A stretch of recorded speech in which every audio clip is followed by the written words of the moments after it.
This is Andrew. I'm Jen. And welcome to another episode of the Headed Home podcast. It's a special day today. We've got a special guest. It's also Halloween, so we're hoping for a spooktacular episode. Dude, hold on. Dad joke. I don't want to hear all of your puns for the whole. Brett's known us for a while, but did Andrew ever do puns with you when he was younger? It doesn't end. Oh my God. Like he truly, I mean, you could do a pun every I'm sentence thinking of them this. like every word you say right now. I'm thinking of like puns in my mind, but just I'm throw not them in throughout the episode. All right. Yeah, we can do a pun episode, but it is Halloween. I mean, it's a big day. For people, well, some people are not going to see this because they're listening, but I have my Halloween shirt on. It's a skeleton in a coffin, and it says "Never Better." It's my favorite sweatshirt. I love it. Well, let's introduce our guest. His name is Bret Johnson.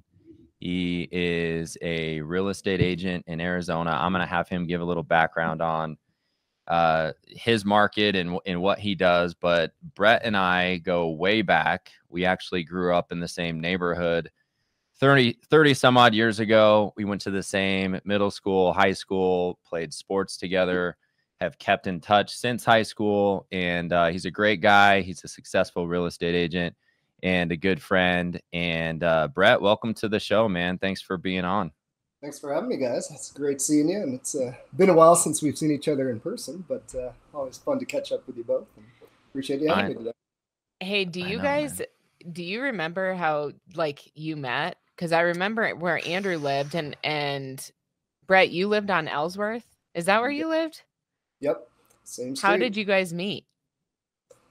Do you even remember, man? We were probably 7 years old. I don't even know. And I was young when I moved out of that neighborhood. But I think, I know we had hung out a little bit when we were that age. But, we were living in that same hood up until we were like 7. And then kind of reconnected in high school when you were there. So, yeah, I think I don't know. Next door neighbor, mutual friends, Trumbull. Shout out to Matt. But that's probably how we met originally. And you guys went to elementary school and then ended up junior high and high school together. So it's been a while. Crazy. Yeah. Crazy. Meeting Jen during high school as well. So yeah. Almost as long. You've been stuck with us ever since. The life of the party.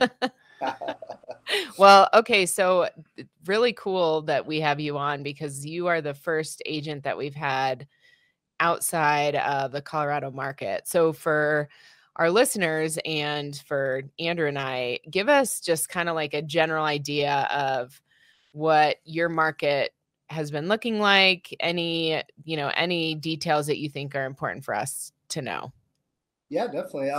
So we're kind of the ground zero for every new market trend that happens. I mean, you guys have probably heard of these iBuyers that are starting. I'm sure Open Door, OfferPad, all of those are in Colorado by now.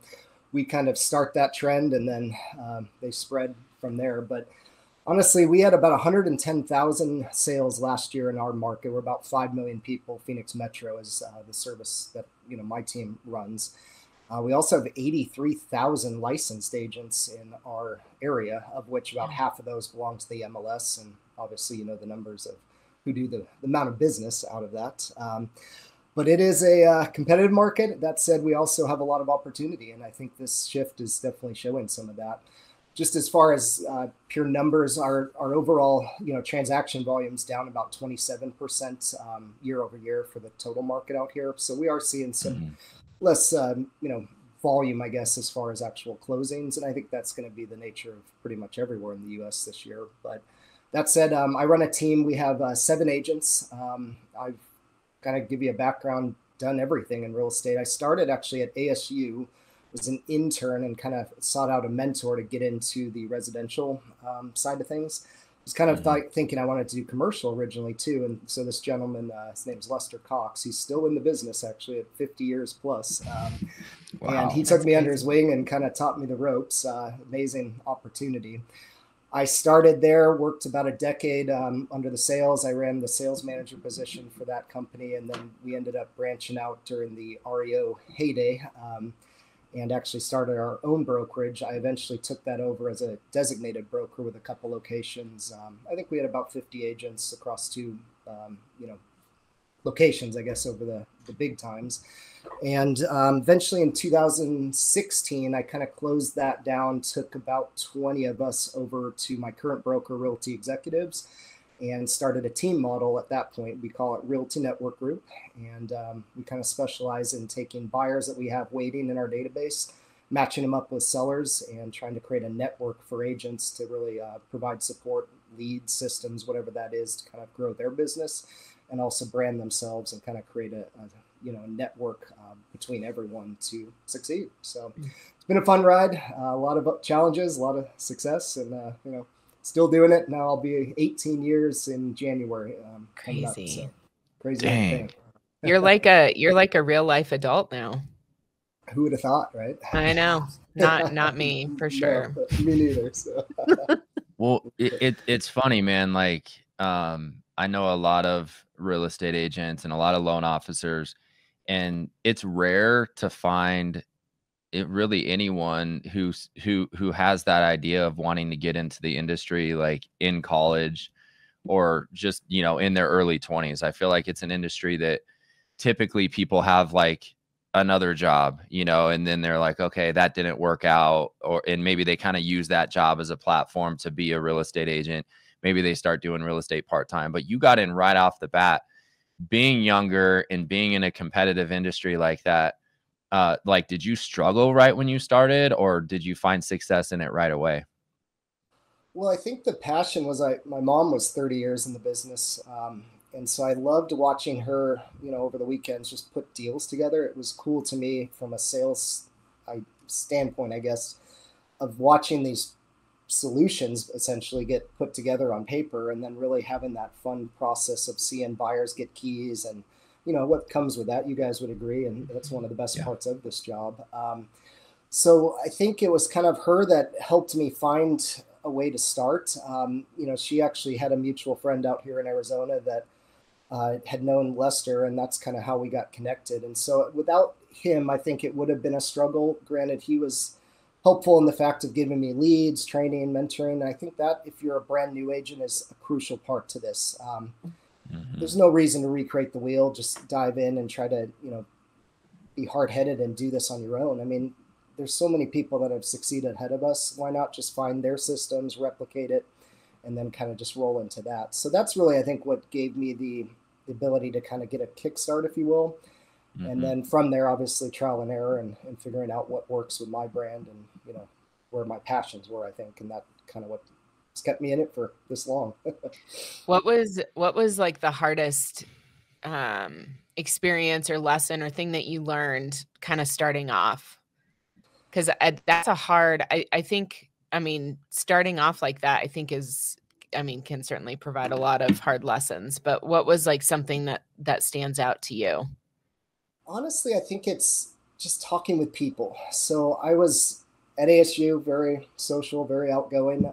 Trouble is that all my friends, I was joke, were doing keg stands. They weren't buying houses at the time. So I needed to find somebody that could provide lead opportunities or, people that I could speak with. And then the biggest challenge to me was taking the limited knowledge, I guess, that I had at the time and trying to correlate that into a value proposition to get somebody to want to work with a young 21, 22-year-old kid at the time, right? So I think the biggest thing that I focused on and what truly is kind of the secret to sales in the beginning is just understanding your personality type and then recognizing what the personality type of that prospect is, whether that's on the phone to start or obviously at a face-to-face appointment, and then just kind of changing your style to correlate how they want to be sold to, essentially, right? And that's the true secret. And then just finding at-bats. There's a million ways to do real estate, a million ways to find leads and kind of create your pillars, as we call it with our team. But you got to talk to people. And so if you're kind of hesitant to do that, maybe finding a source of maybe a team or some kind of pillar that'll provide you those at-bats and give you some opportunity again to talk with them. And that's really what can, kickstart things as needed. I think we've talked about that. Like when you I mean, there's a lot of people, I think, in this world that don't, ever really learn how to like communicate or like feel comfortable talking. And that's like a huge part of sales or having difficult jobs. Yeah. I think naturally we think that other people have the same personality that we have, right? Like we think that they see a situation through the same lens that we see it through, and it's simply not true. And and I remember when it took me a while to learn that, but it was like, okay, the way that I like to communicate was at the beginning of my career was over the phone. I'd like to just have phone conversations, but some people don't. Some people like emails, some people like long emails, some people hate emails. So like, yeah, you have to find a way to understand what that personality is like. What do you think? Like, is that just listening? I mean, is that just sitting back and like having that awareness in your mind that, okay, when I'm having this conversation, I'm going to listen to this person, kind of identify what their personality is and then adapt to it? Is that how you go about it, Bret? Key part, man. Yeah, obviously, there's scripts and things you can use to help drive the conversation and get a sense of where you want to lead to it. But the negative to that is so often, when I'm coaching agents, they're listening to respond instead of listening to understand. And if you can just take the second to sometimes just take our realtor and lender hats off and hear them out, figure out what their frustrations are, that then naturally gives you transitions to help pivot to some type of opportunity that can solve that for them. And obviously in the beginning, it's, creating opportunities to have appointments, do maybe a buyer or seller consultation, listen at that appointment and figure out what's important to that prospect or prospective client, and then utilize your skills to kind of solve those issues. And if you listen well, that's where it starts. But I think to that point too, just really knowing your style and then recognizing the other is the key to that. We use the DISC personality assessments quite a bit when we're training agents, kind of help them figure out, how they are. And then so often you meet somebody that's a total polar opposite of you, and fighting those urges to overtalk or, bulldoze over them sometimes, and really, again, listen to your point, Andrew. That's kind of where it starts. And then from there you gain confidence and, take it to the next level, I suppose. What are you on the DISC profile? I am a high I, as you guys can tell, with a lot of D followed up with that. No C, not detailed oriented at all. I have some great, amazing partners to help me with that. And certainly client service, that S personality is a huge factor of ours. But as far as, my personality, it's definitely I driven. Interesting. What are you, babe? I'm a high C. Yeah, I'm like pretty much all C. And it's changed over the years. I think I took that before I really, right when I got into the business, I took it and it was, high C. And then I think it's kind of gone a little bit towards D since then. But I think for some people, D is just something that you have to develop, but you're an I too, right? I'm an I for sure. I like that. I through and through. Love it. You mentioned, you've mentioned a couple times. I just want to touch on this, just not to skip over it. You mentioned like when you were younger, watching your mom, do deals, and you said create solutions, and I think, and then you kind of alluded to that too, just in terms of listening to clients and like giving solutions, right? Like everyone's got not a problem, but it's like they have a goal, and you have to listen to what that goal is and then offer a solution, and that's how you become valuable to the marketplace. I just think that's a cool way to look at it. I think a lot of times you just kind of skip over that, but I think like finding solutions for clients is what can really make you valuable as a sales professional. 100%. And I also think one of the things that's really important when and Bret, you touched on this, but I think really ensuring that like you are providing help and support to whoever you're helping. And if you look at it from a lens of that, instead of like them just getting to like the end of the transaction, I think that can really change the way that you listen to people. If you're really walking in with this idea that like you're going to do whatever you can to help like the human in front of you and humanize them, that really changes it, as opposed to just walking in and hoping that you can close a transaction. And I think that that's like a really important point too, and probably difficult for people, I want to ask you about this, but when you're like coaching new agents, I'm wondering if that's sometimes a difficult thing to teach them right away.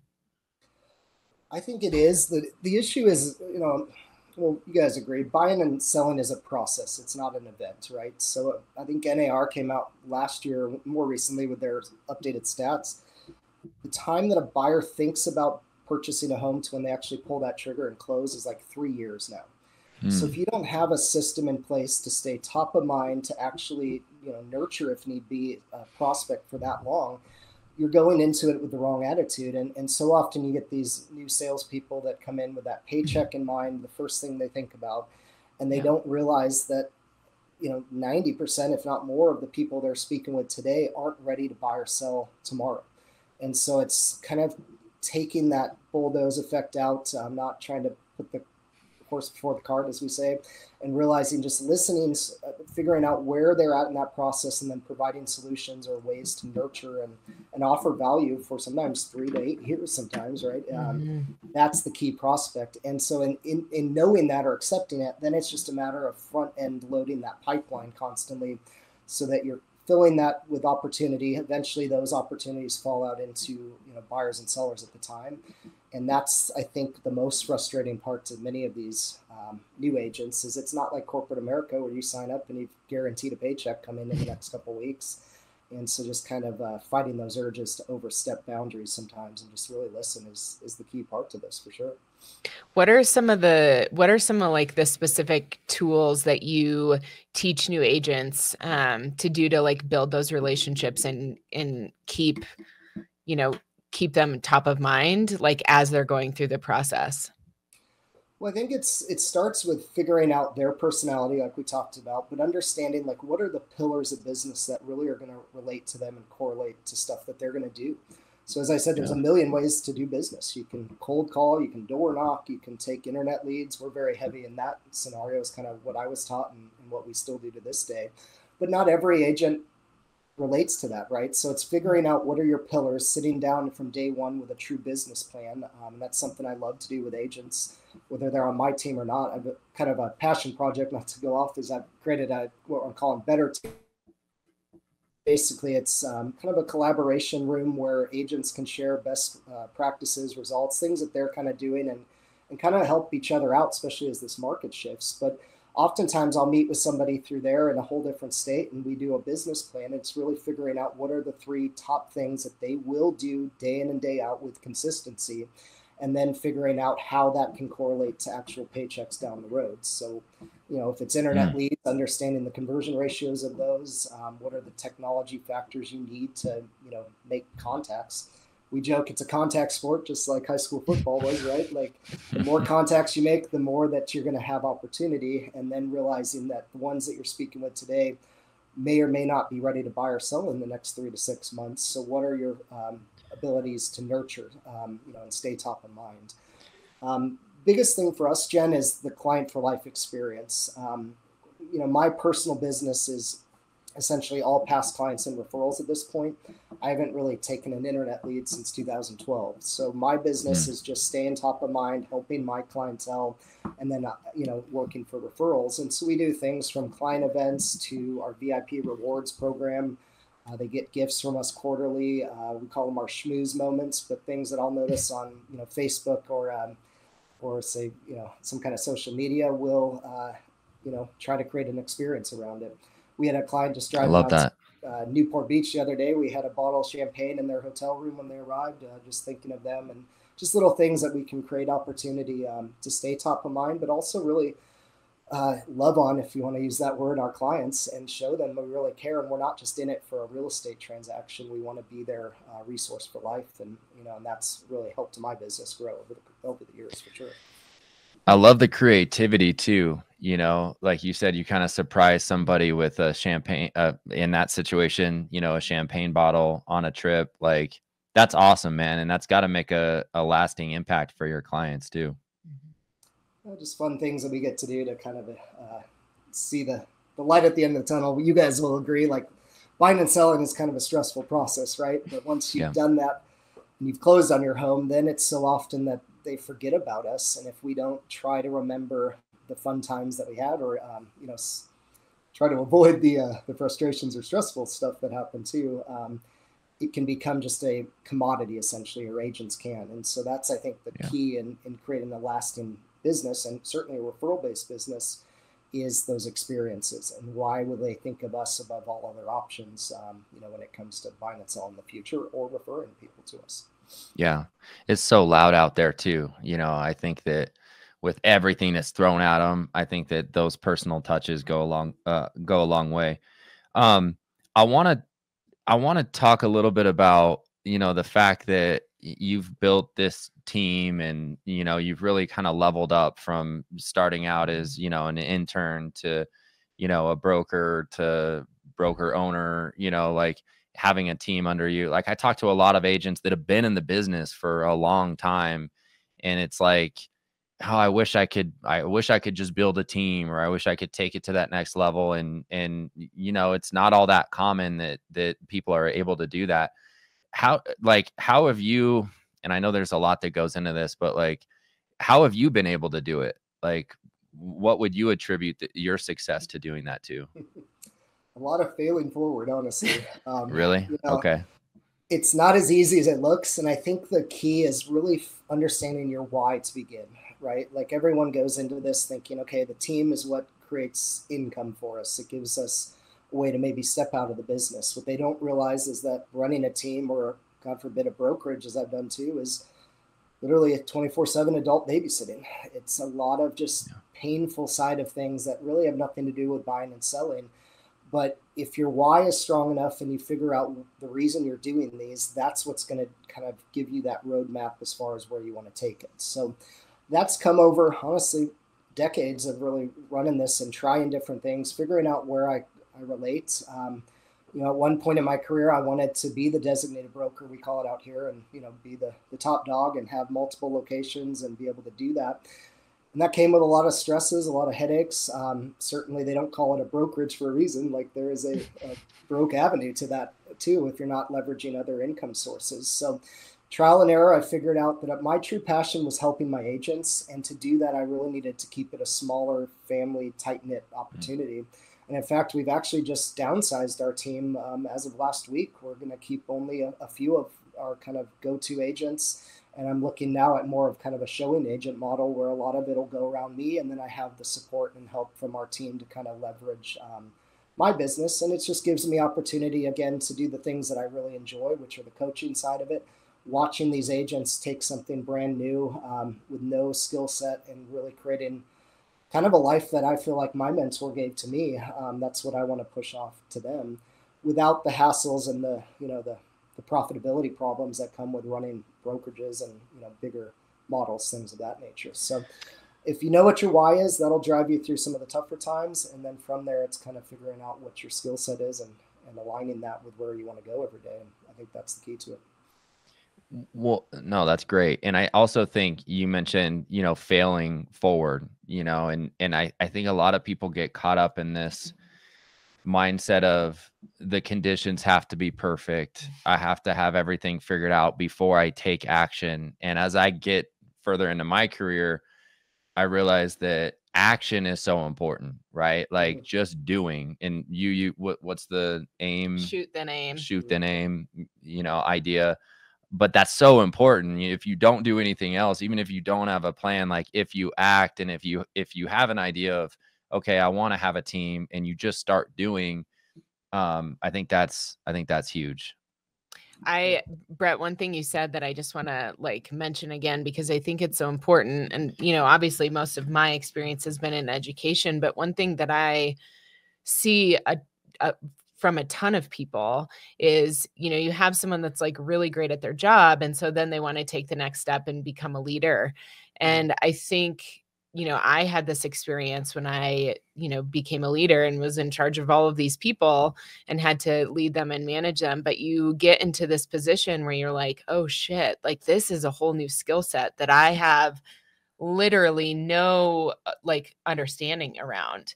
And I think that, you know, just based on what you said, probably similar experience, that you become responsible for leading these people and very quickly have to start learning a whole new set of skills. And I think, I think that's really important for people listening when you're, considering starting a team, that a lot of the ways that you can become an effective leader in those situations is like, you have to work on yourself all the time and like learn some of those best practices around leadership to help these people that you're, having to support. But, yeah, talk me through like anything, any experience that you had with that where you were like, oh man, like I have to learn some different ways of doing things because, like you said, you have people 24/7 that are coming to you about, I mean, anything from a bathroom not working to like them having personal problems that are impacting their work.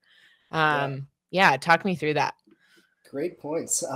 So, to share with you, my why has always been freedom. And whether that's family freedom, financial freedom, just the ability to live a life on my own terms and not, be stuck under whatever that may be. And so early in the career, I realized I was good at the sales side. I really enjoyed the client things, but it didn't give me that ability to step out and, have that freedom. So I thought, all right, immediately I've just got to run this brokerage. I've got to get a bunch of agents under me and I can do that. And I realized quickly when I transitioned from, taking over my mentor's team to me running it, that my leadership skills were nothing like he had. Right. And so we had this, not say mass exodus, but certainly kind of a breakdown in the system, understanding how did they correlate with him versus my skills and, style. And so what it really was the key to me were two things. Number one was figuring out myself. So you pointed to kind of the idea of understanding our personalities and, figuring us out. It started with a book. I think I shared this with you, Jen, a long time ago with that Miracle Morning, right? And realizing that every day I had to wake up and set my own day. And I had to own that and realize I had to grow as a person first before I'd be able to help others grow. And then the second part was getting coaching. Just like with sports, Andrew, we believe in it. You're coaching your son right now, right? Like that's a crucial part. And so I have, kid you not, traveled the world. I go to 10, 15 masterminds a year. I'm actually in one of our groups right here on the Lion's Den. And this is truly about the leadership style. I have coaches that it has nothing to do with real estate. It's how do I coach others? How do I improve upon myself? And I, by no means am perfect, right? I make mistakes every day and I try to, maybe not listen as well as I should to them, or I can't understand why they won't do it my way or why I might want it more than they want it. But it's so true, Jen. Like everyone has a different skill set. Everyone has a different purpose in life. And no matter what, I'll never have my goals push over theirs. I just need to correlate how I can help them achieve theirs and then maybe grow with my, structures or systems or something in order to make mine with the benefit of helping them grow at the same time. And so I think that's the key part. Realize you're never going to be perfect. You've got to seek out coaching. You've got to seek out whatever it is to help you improve. And it's not a bad thing. You're going to make a lot of mistakes. You're going to fail quite a bit, but that's how you grow and that's how you improve in the long run. Yeah, I think if you're a leader and you're not doing any sort of like personal development or coaching, you're going to be in a rough spot because it takes your best version of who you are to effectively lead people and help them be the best people that they can be. And so, I love that. Yeah. I remember when we talked about Miracle Morning, and it's funny how Elrod actually has a podcast that I listen to now, but that's for any of you listening, that's a great book for sure to start with if you're thinking about personal development stuff and haven't really gotten into it. Well, in the traits that make you good at your job, the traits that make you good at being a sales professional are, like you mentioned, are completely different traits that that you have to be a good leader. It's totally different. That's awesome, man. I love the mastermind idea. And you've been doing that. I feel like, and now was that early in your career that you got into that stuff too, like right off the bat? Well, the coaching and stuff. Partially my mentor, right? Like he was big into the coaching in the beginning. And as an intern, I went and traveled with him and we went to coaching programs. And I'd never thought of that. I just thought you pick up a phone essentially, or you go sit open houses or whatever my mom had maybe done, the old school ways of doing real estate we talked about. And realize there's a whole nother way to do it. And it's running it like a business, understanding your your specialties and how you can leverage people or systems to kind of, exceed or step past those hurdles or plateaus that we run into. And so that was something ingrained from literally day one that he walked me through. And now I've had decades of his same coaches, different ones that I've done. I just started a new coach actually last week, and I invest tens of thousands a year in that because I truly believe if I'm going to grow and help my agents grow, I don't know it all, right? Like I always joke, and you guys will test, we went to high school together. Like I was very good at copying, very good at, not say cheating, but if I need somebody that knew it better than me and figuring out how to, use the skill sets I might have had to help, accomplish what we needed to. And so I look at it that way now. Why recreate the wheel? Why do I have to have the answers? I can just R&D, replicate and duplicate or whatever, repeat and duplicate, rip off and duplicate, I guess is the true way to say it. And just put my name on it, roll with the systems, and copy and paste. And that's the quickest way to getting to where you want to go.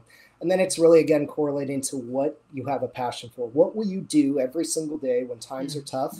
And that's what you got to laser focus on. And especially in this market, right? Like there's so many shiny objects, so many things that are thrown at agents, let alone in the media and news constantly. What is your passion? What will you show up when the times are tough and you're going to do consistently? And that's what's going to win in the long run. And maybe that's cold calling. Maybe it's, sitting on a dialer for 8 hours a day and making conversations and talking to people. Whatever it is, you've got to figure those pillars out and then just focus, intent on what you need to do day in and day out.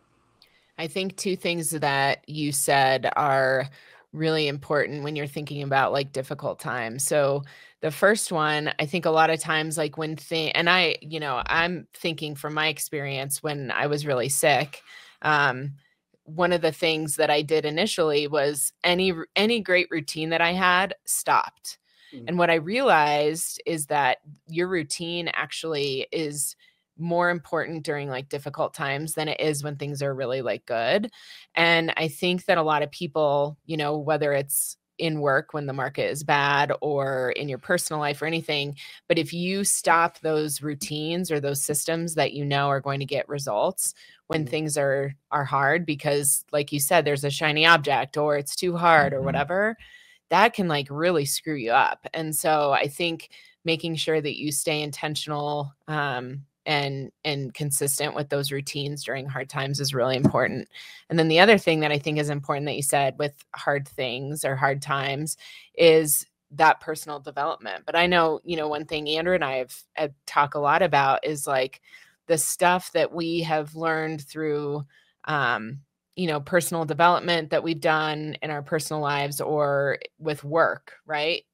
The skills that we've learned have really gotten us through like some difficult seasons. And I think what's really nice, and I feel just so incredibly grateful about this, is that I was able to learn skills, through studying personal development that have gotten me through some really difficult situations. And I can imagine that people, when they go through difficult times in life, or they go, let's say they're an agent and they go through a difficult market, if they don't have those skills, that can seem like terrifying, and they don't have the capacity to handle difficult conversations or hard seasons or things like that. And that's why I think it's so important for new agents or anyone in general to really spend time, like you said you do, on coaching and all that, to focus on those skills, because that's really what gets you through, hard seasons. Well, I got to say, you guys are a testament to that. It's been fun just watching for years now. And I remember when you started it, even on a social media standpoint, right? And putting yourself out there. And I think maybe it was just to hold yourselves accountable to kind of the day in and day out, or maybe even a distraction at times to get through those tough things that you guys were going through. But, it creates that base and that, foundation that is so critical. If you can win that morning every day, get yourself right, the rest of the day you can be reactive, you can pivot as you need to, but you've already had those wins that you need to kind of build upon every day. And again, with consistency, it's just these little things over time that compound. We've talked about the compound effect, right? Like another great book. And it truly is a foundation that anything can change off of or build off of, excuse me. But it starts winning that morning every day. And again, no better way to do it than especially what you guys have done. It's been fun watching. Yeah, thanks, man. It's been huge. And I agree, man. Just getting those wins, you know, even the minor, even just checking that little, you know, 10-minute reading or, you know, whatever it is, meditation or a little workout, like just checking that box. And our business is tough, you know, like there's always something different, you know, there's always a problem to solve. You're never going to see the same situation twice. So you have to, you know, you got to be ready every single day. Are there a couple things that you do every day, or is there, or, I mean, just like habits that you've kind of built that you found have helped you? Yeah, I mean, 100% it's those savers that I do every morning, right? That morning routine. I just replicate Hal Elrod's book, The Miracle Morning. Yeah. Savers, SAVERS, right? So that sets my day. I think the big thing, it's mindset driven, right? So much in the media right now. The best thing I did 2 years ago is I turned the news off. I couldn't tell you what's going on in the world. Darren Hardy taught me this one. I always thought he was crazy. I told how you. Would you yeah, how could you live on that, right? Like, and the amount of bullshit that they put out, and again, that sells their headlines and stuff, but it just screws with your mind. And the mindset is everything. When the shift happens, if your mind isn't right, if you don't have those foundations built, you're going to be reactive and you're going to let others kind of dictate where your day goes. And so I don't have those stresses. I don't worry about, you know, politics or any of that stuff. I still have opinions on it. Don't get me wrong. And we can joke about that all day long. But that said, I wake up every day with a purpose. I have my goals that I read 2-3 times a day. They're posted in my morning routine. You know, my family is a huge support. And I think that's something that I've watched you two. I mean, what an amazing support you guys have as a family, and how important that is, right? Finding the right partner in life is everything. And I've had trials and errors with that myself, but you know, having that is really where if you win that morning, everything else from the day can, you know, come from that. And I think that's the key, is just protecting your mindset with everything. What's the hardest? You mentioned the Miracle Morning idea. What is like the hardest routine or thing that you do in your day? Like, what's one thing that you really struggle to do? I think for me, it's visualization. So I'm just interested in knowing what yours is. Yeah, mine is exercise. Sadly, like if I don't add that as part of my morning, or even now I have a, you know, soon to be 2-year-old, and she likes to sleep till 10 a.m. And my, you know, home gym is right outside her room. So I've had to struggle with my wife yelling at me for waking her up in the morning if I'm getting up, you know, because I'm up at 5:36 or whatever. So trying to reallocate my schedule to get that in or make it a routine. And sometimes I fall off the wagon there. But outside of that, I think the others have just become a habit, right? And so every day I wake up without an alarm, like I'm excited about the morning. And we've actually, on our team, we have a group of 4 of us now that we're up every morning with our text thread or Slack or whatever we're using technology-wise, and we're sharing those wins and that intention every day. And then the next day we're kind of sharing, hey, what did I do that was exciting? What did I win? What did I fall off track? And just kind of using that accountability of a group to kind of hold you accountable and push through too. But yeah, I mean, you know, you hit and miss everything. The visualization was super hard in the beginning. The meditation for me, or kind of that sitting in silence, was tough. I used an app, Headspace. I still use it. I mean, that has really helped me kind of grow in that avenue. But sadly, the exercise is the one that I tend to, you know, mess up on a little more than I should. So any tips for you guys? Because you do well with that. No. Dude, it's always a struggle. I mean, yeah, my tip is just, I mean, for me, the only way I can do it is just by getting up earlier, you know, because with the kids, when they get up, it was just really hard for me to, if I couldn't get that workout in before they got up, I just wasn't getting it in.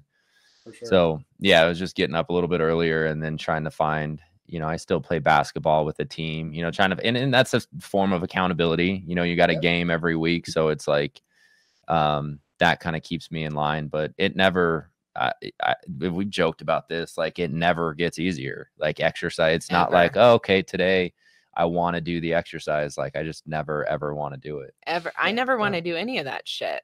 It's never like you want to go do any of it, but you feel so much better after you do it. Well, and it's quadrant 2 stuff. Like no one, and I mean, accountability is great. You know, if you have a text thread with people on your team that are doing it, you know, they're going to know if you don't do it. But at the end of the day, it's you that you're like no one's really holding you accountable to reading or meditating or visualization. Like it's up to you. But that's why, you know, for me, sometimes, yeah, like when the market shifts like this, you know, it'll be like, I'm just going to work instead of doing it's spending this hour, you know, doing all of these things that I know is going to make me better long term.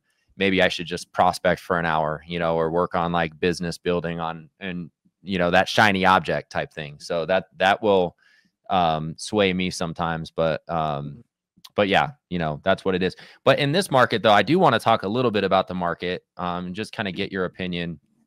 You know, rates have jumped up 3% almost around there this year.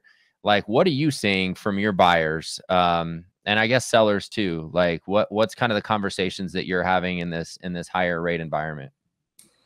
Well, I think what we found, it's more critical than ever right now to have a true consultation with our clients and prospective clients, right? Like in the heyday that we've had for the last 3 years, there were so many agents that ran, like I call them the Zillow model, right? Where you get a call or you get a lead and you go meet them at a house, you open the door and you chase them down the driveway trying to say, well, if you don't buy this one, I can help you with another, right? And it was just the speed to that appointment, because if you didn't do it, somebody else would.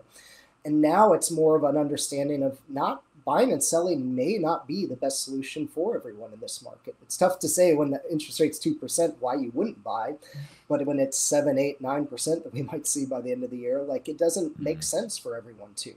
But if you sit down and actually have a consultation, understand their true purpose, their goals, and help formulate a strategy, oftentimes, you know, they're going to lead themselves to their own decision on what is best. And then you just need to have the resources to kind of help them.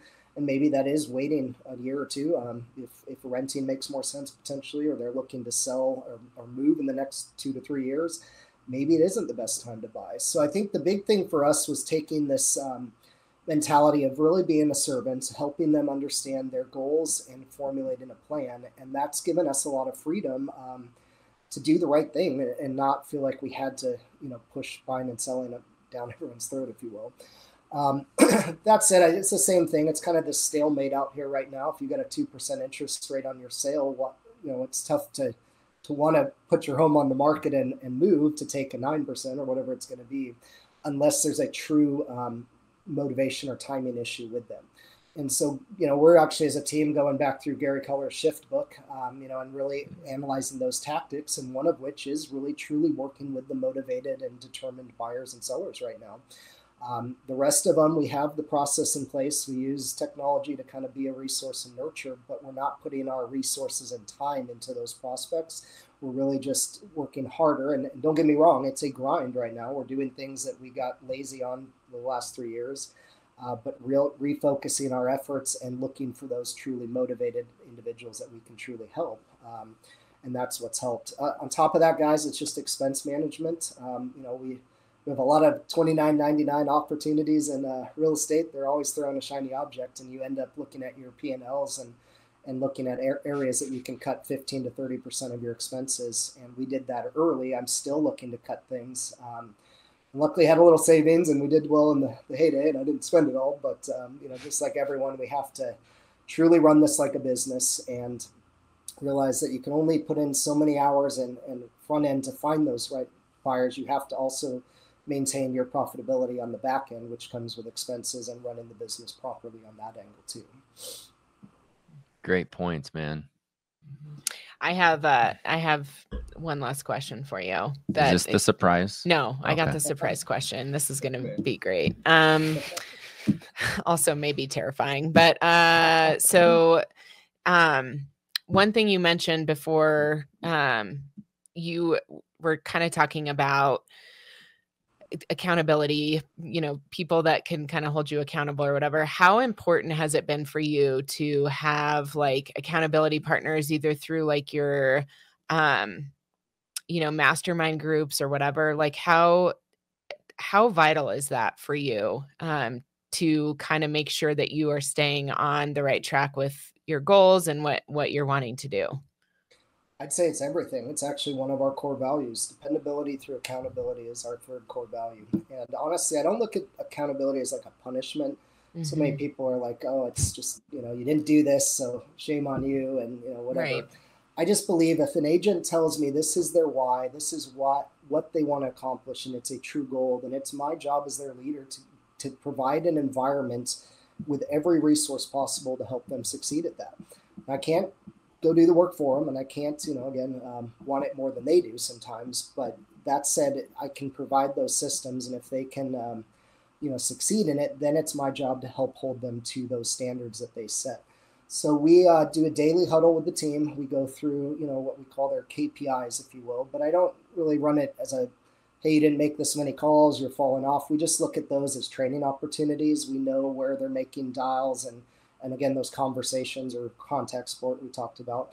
But it then gives us opportunity for where we can grow. Maybe it's they're talking to a lot of people, they're not setting the appointments. Then I know it's a scripting issue or something maybe where they're talking, not resonating or listening properly. So to me, the accountability is just making sure that we know day in and day out where they're at on track with their business and being able to pivot if they're falling short or falling off track. But for me personally, it's just been that motivation every morning of that routine that pushes me to do it. And then I set high standards with my coaches. My newest coach is a hard ass, and I wanted that, right? Like, he accepts no excuses. Like, if I don't have my shit done, he'll hang up on me, and I'm wasting thousands a month for nothing, right? So I need that to kind of push me through those hard times, or if I'm getting distracted, and that's, finding what resonates with everyone. Not all my agents would like that. So it's really just figuring out what works best for them and making sure we're providing, again, that environment for them to succeed if that's important to them. I love that Jim Rohn quote. What is it? Like, you're the average of the 5 people you hang out with the most. Yeah. But I think one thing that's so important to think about is like having those people like around you. And it might not, one thing we've talked about, sometimes it might not be someone that is, lives in your area, or sometimes for me, like the people that I'm, I would say are closest to me are like people that wrote a book. Like if I'm really into this like book or system or whatever, I might count that person as part of my like inner circle. So I think that that's great that you mentioned that it's really important to have people surrounding you that can really like build you up and hold you accountable to the things that you want to do, that you've said. Have you ever read that book, Bret, that what it's called, like How to Say Anything to Anyone? Have you ever heard of that book? I haven't read it, no, but it's on my list. I'm going to send it to you. It's okay. What's really great about that, and it's something, when I was a principal, it really helped me a lot, but essentially it's, I'm as your leader, like one thing I'm going to do is make sure that I am helping support you so that you can get to where you want to go. And part of that means that I'm going to give you positive feedback and also negative feedback if you're not going to a place where you said you wanted to be. But I think having those conversations with people at the beginning, very beginning, that's like the first conversation that you have. Yep. Yeah. To really define for people like, hey, as your leader, this is what I'm going to do because this is where you said you want to go. I think is so important for, leadership, because you are going to be in a position where you have to hold people accountable because they said that they wanted to do this thing. Right. And those conversations can be hard. And that book was really great for us. Yeah. So, all right. Surprise question. Let's get to it. And this has to be PG, for God's sake. Yeah, no, I know. Okay. It's not going to be. Well, I had to clarify with both of you. Okay. So what is one of your funniest memories of Andrew growing up? That's your... Oh, man. And it has to be PG. Yes, and I know that cuts out quite a few things. Pretty much eliminates everything, sadly. Man, like what's something dumb that he's done that you were just like, what an idiot? I wasn't. I all would that probably bad. say it's looking back on some of our yearbooks and just thinking about the various times he was up on stage doing just random shit from Devlin to junior, senior high school. But Well, whether or not some of that became PG-13, but I would say it all had to do with impressing you, Jen. It did. Make sure he won you, which I would say did work pretty well for him, all said and done. So. Well, I'll bring this up, is that when I did get on stage at the talent show to ask you to, was that senior prom? No, yeah, that was, or senior homecoming. No, it was senior homecoming, and I had to ask her in a really creative way. So I wrote a poem, and you were driving me. I think you and Bryce were driving me to the talent show. We had a football game that day. And I was like, dude, I don't want to go. I don't want to go. Like, let's turn around. And you guys were like, no, we're going. Like, you're going. And they made me go. I wouldn't have gone. They probably made you go for their own like enjoyment. Yeah, like it was probably like, oh, he's actually gonna do it. I think I wrote the poem like on the way there. God, I wish I still had that.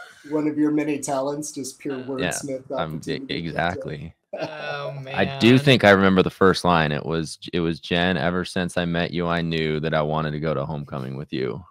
And then that was the beginning. And then her grandparents were sitting in the front row and they thought I was proposing. Like afterward, they like thought it was a proposal.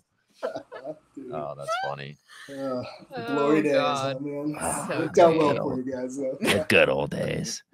Well, dude, this has been great. Like, there's so many good gems here within this conversation, and you seem like you are just so dialed in. And so we appreciate the time and just the lessons. And it was great just kind of diving into that stuff with you more, man. It seems like you're one of the top in the industry, and just hearing your viewpoints on this stuff was awesome. It's fun having you guys, or hanging with you guys today, and we'll have to do it more often. Catch up again. I'm so proud of you both. Could you imagine? You imagine sitting at the lunch table 20 years ahead, talking like this as grown-ups? I know. Yep. It's crazy.